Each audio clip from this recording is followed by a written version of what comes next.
Here's a startling fact, frightening too. 1 in 10 of the world's school children is overweight. That's 45 million kids with a problem, possibly for life. And if that's not bad enough, obesity is about to become the major cause of death in the United States. And here in Australia, we're not far behind. So, what are we doing about this deadly, serious health crisis? Well, more and more, we're resorting to the knife.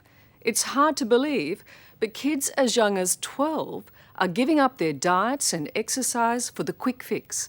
Radical surgery that's guaranteed to stop them overeating. You're going to be fine. You're looking at 17-year-old Brianne Herr is about to undergo life-threatening surgery. An operation that kills 1 in every 1,000 patients each year. She's doing this to lose weight.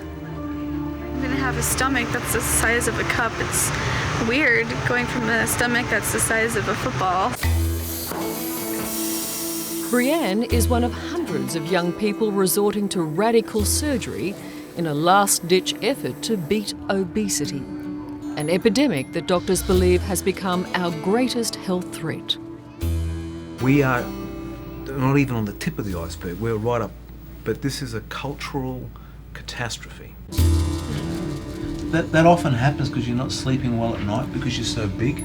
Australian Dr. George Fielding is at the front line of the battle.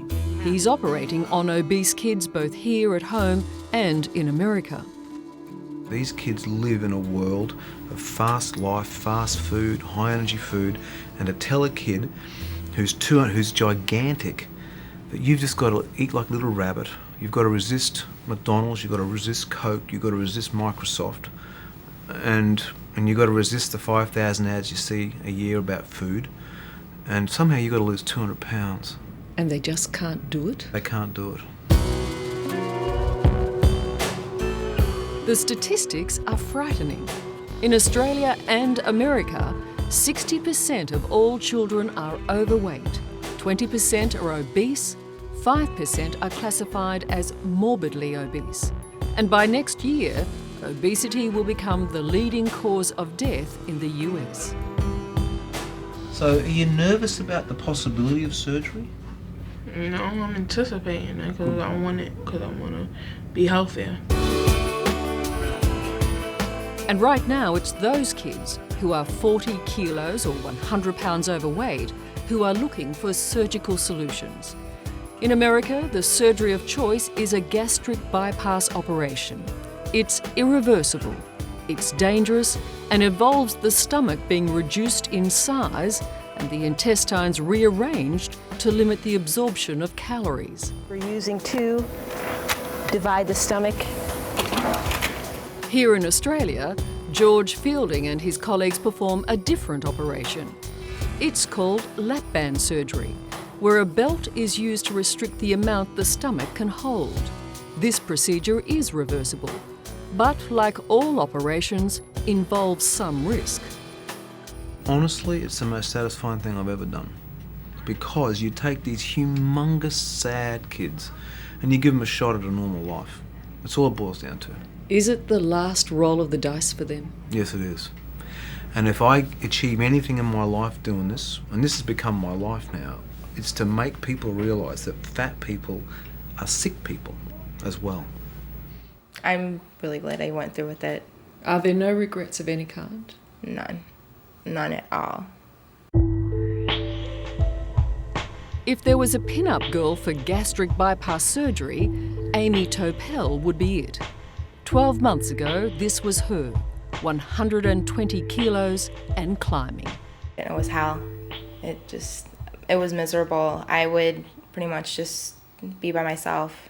I would, sit in the cafeteria by myself because nobody really would want to sit and really talk to me, and I just wasn't popular and just never was happy. Since the operation, Amy's lost 45 kilos. Today, she has a few tiny scars as a reminder. Right there, right there, right there, and right there, and that's it. But she also has a whole new wardrobe. Most of the time it would be these. to help. Figure would hide everything, but I'm more popular. I'm more outgoing. I'm not afraid to talk to people. I have a great job. I have a wonderful boyfriend. I'm much happier. I've never smiled this much in my life. It's saying to people, well, you can't control your behaviour, so we'll try and control it artificially. But in the long run, has a negative effect because they still have to change their lifestyle. Dr. Gary Egger is an obesity specialist. As the man who founded Gutbusters, he believes surgery for fat children is not only dangerous, but a cop-out. Dr. Egger says the solution is simple. Parents must make their kids exercise more and eat less. There's no treatment that works without a lifestyle change. There is no magic fix. There's no drug, there's no surgery where you don't have to change your lifestyle. By suggesting that all overweight or obese children need to be operated on, I think is throwing up our arms and saying this is useless, we can't do anything about it. How young is too young for this operation? Well, or for surgical intervention? Yeah, it's probably at the moment it's 12 is where we sort of cut it off. 12? Well, we've done 12-year-olds. You've operated on 12-year-olds? Sure, 400-pound 12-year-olds. If you met these kids, you see, it's incomprehensible. It's a really scary notion. It's like, this is just so weird that you would do this, but it's also really weird that you're that big.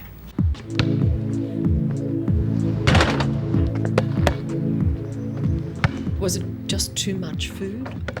I think so. I think it was too much food, eating too much, and often. I eat a lot of chocolate and sweets, and obviously there's no real good health thing with that, and that's my downfall, is sweets. Twins Charlie and Sam Fabricant, at their heaviest, weighed in at a combined 630 pounds, nearly 286 kilos. That was until 6 months ago, when Charlie, at the age of 15, decided on surgery. After that, his appetite changed forever. One piece of pizza could last him 3 days. One slice. Since the surgery, Charlie has lost 45 kilos, nearly a third of his old weight. I can't see a downside from where I'm sitting because, of course, there was the pain at first, but, I mean, I just had to do it, and so I think it was well worth it. Over the same period, Sam, who has not had the operation, has been dieting and exercising. He's lost just 4.5 kilos. I'm envious of him. I know, this was a drastic step, but obviously if you want a quick solution right now, that's what's happening right now. This is a family who has always battled the bulge, sometimes in the most bizarre ways. I got shots from a doctor of the urine from a pregnant woman, and supposedly that would help your metabolism. That was the most bizarre diet. The boy's mum, Wendy, has had the controversial gastric bypass surgery herself and believes it's only a matter of time before Sam has the operation. I don't care what anybody else says that we've put Charlie, in a dangerous situation having surgery, but it was the only choice. And Charlie's surgeon, Dr. Chris Salvino, agrees. He, controversially, believes that diet and exercise have little to do with our growing obesity epidemic. Heavy people did not cause their weight problem. They ate too much. Their genes have caused this to happen. Most heavy people, if you actually sat down and talked to them, are not eating much more than you or I. So many heavy people... Is that true, though? That's true. Really? That's true. Many people have tried regular diets. Their metabolism is just different. So it's really a disease state. It's a disease state like bad eyesight. But aren't you almost giving people an excuse to accept their obesity? We're not giving an excuse. We're giving them a chance at a second life. Genetics loads the gun and environment pulls the trigger. If you think it's genes that's causing the problem, you'll have a look at mum and dad and the kids, and then you have a look at the family dog or cat. And if the family dog or cat are obese, then it's not a genetic problem, it's an environmental problem. Everybody's eating too much. Exactly.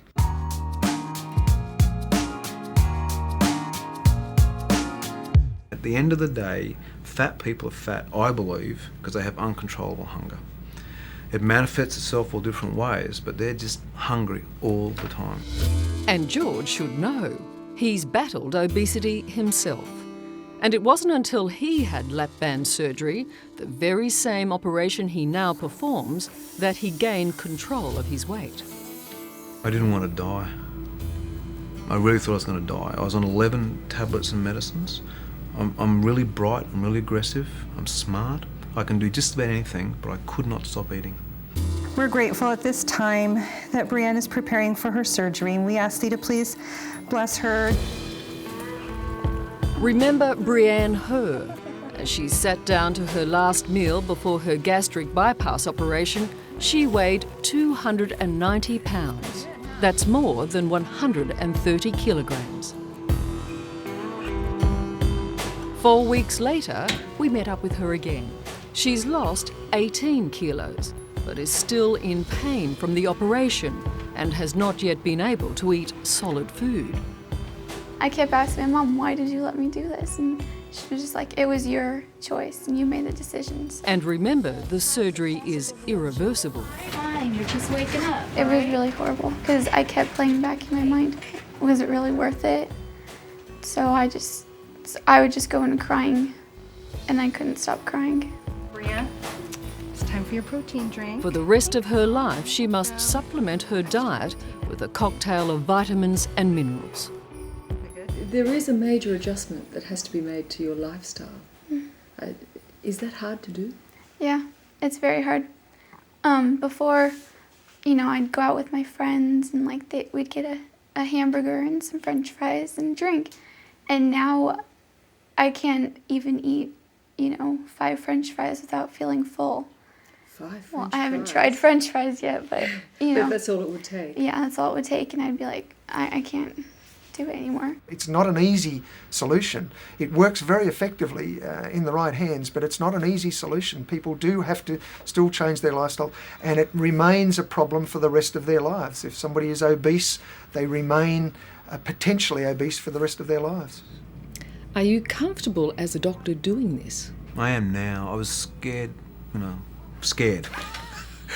Itless. Yeah, itless. At the notion. And I was also scared about how I'd be perceived. But I tell you, you take one of these kids and they lose the 200 pounds, and they come off all their pills, and they bring in their girlfriend. It's cool. That's when you know you've... I've done good for them. I genuinely have.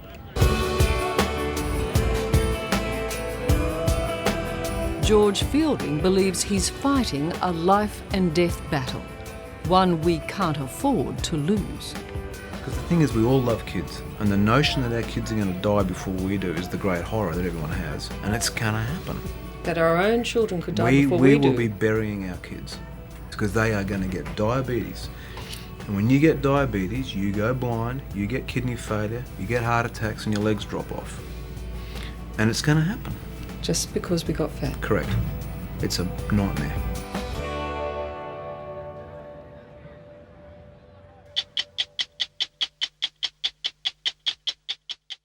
Hello, I'm Liz Hayes. Thanks for watching 60 Minutes Australia. Subscribe to our channel now for brand new stories and exclusive clips every week. And don't miss out on our extra minutes segments and full episodes of 60 Minutes on 9now.com.au and the 9Now app.